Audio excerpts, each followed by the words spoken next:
Good morning to Haja Zuraida. Today we are going to present our case study with the topic of implementing the National Sustainable Consumption and Production Blueprint by UNDP.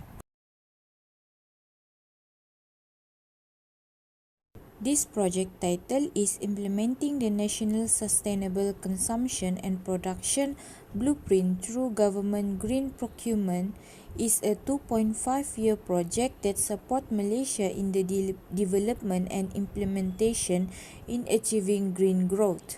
This is because Malaysia needs an economy that is able to grow and benefit people without increasing negative environmental impacts and pressure on natural resources.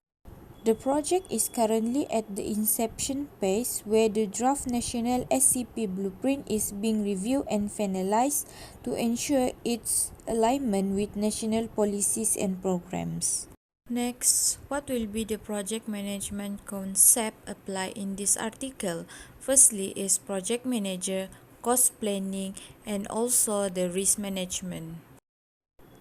This project manager concept apply in the article where the project manager is the United Nations Development Project and they responsible to control project procurement activities such as establishing the terms of reference, managing hiring process, staff, and also supplier and subcontractors. For project cost management, it involves estimating the cost of resources including people, equipment, material, and after this done, the cost will be budgeted and tracked to keep the project within that budget. For example, the cost in this article is mentioned as the table stated in the slide. Project risk management begins early in the life cycle, which is a clear understanding of the risk must be listed. For example, in the table that face risk by the project is inadequate data and information, the blueprint may not be approved and lack of technical knowledge. So next is technical description of the project. In this project, they do apply project management concepts since the technical description did provided, which can be seen in the technical and institutional capacity section. Therefore, the stakeholder or clients would have clear understanding, especially towards the implementation of the project, since this article has mentioned its technical part. So next is the approach of this project to achieve the goals. So this article has come out with the better solution in order to make sure the project would be well implemented. So this project have well stated the approaches to solution to solve the problem, such as the implementation of the three-tier approach to address the barriers. And the third one is the benefits to the customer. So this project are sponsored by the government cost sharing, UNDP, RSC, potential donor, and from the private sector to the implementation of this project so that it could achieve its goals. So for the benefits of this project, found that they are able to provide the benefits in the expected output, which has been stated in the first part of this article with comprehensive explanation. So these are the problems, approaches, and benefits from the article. Now we move to the part of management sections, which is this is the work breakdown structures under the projects and the related experience from the past project managements help us to identify problems that arise throughout the project. Currently, this program will be implemented to respond to inefficiency the past projects, which is limited demand and supply for green products and services, lack of technical and institutional capacity, and perceived cost efficiency. And for the equipments and facilities, as one important part that need to be considered when the organizations want to implement any program or event.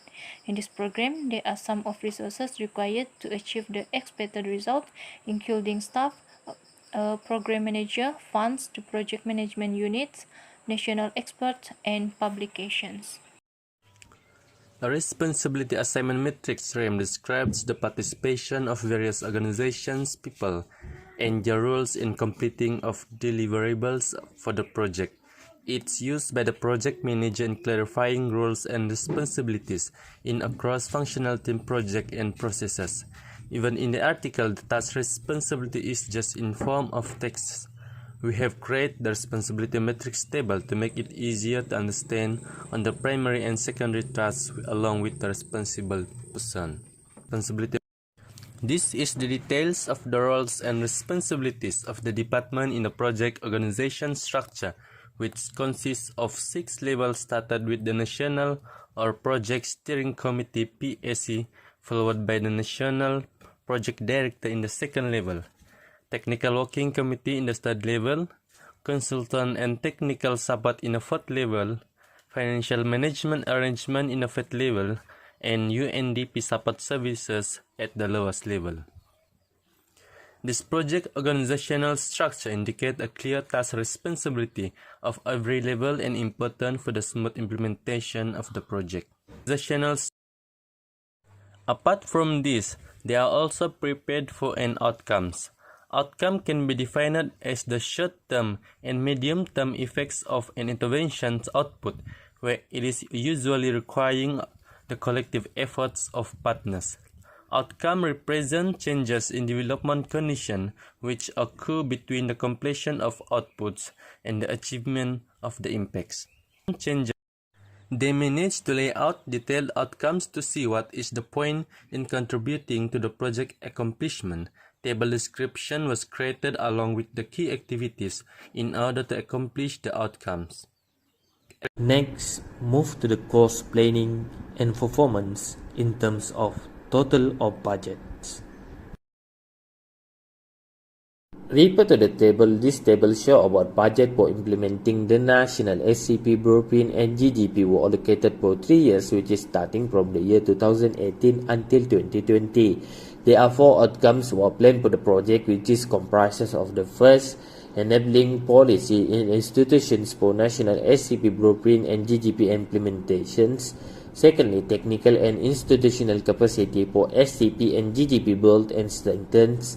After that, best practices of GGP are demonstrated by developing and piloting product criteria, guidelines, standard operating procedures, eco-labeling scheme certification in selected sectors, and monitoring evaluation framework system. For the last outcomes, which is project management.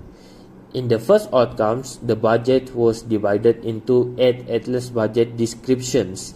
After that, on the second and third outcomes, the budget was divided into 7 and 5 atlas budget descriptions.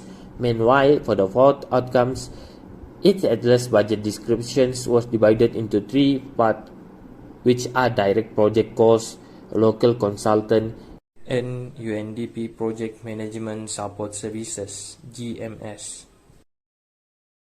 Okay, total budget for the 3 years project is $400,000 US, where the first year is $208,935 US. For the second year is $104,030 US, and for the 2020, $87,035 US. To sum up all, there are 3 of outcome from this project is enabling policy and institutional for national sustainable consumptions and productions and green government procurements, technical and institutional capacity for SCP and GGP, and best practice of GGP.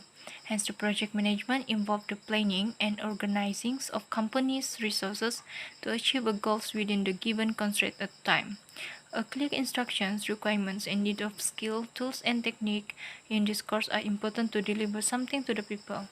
By applying this course in the reality through the program, it will help a major decision to better support established objective and allow fewer resources and less time. However, there are some weaknesses that we found from this program from the equipment and facilities, which they have no detailed information about the resources that they use and where they get to implementing the project.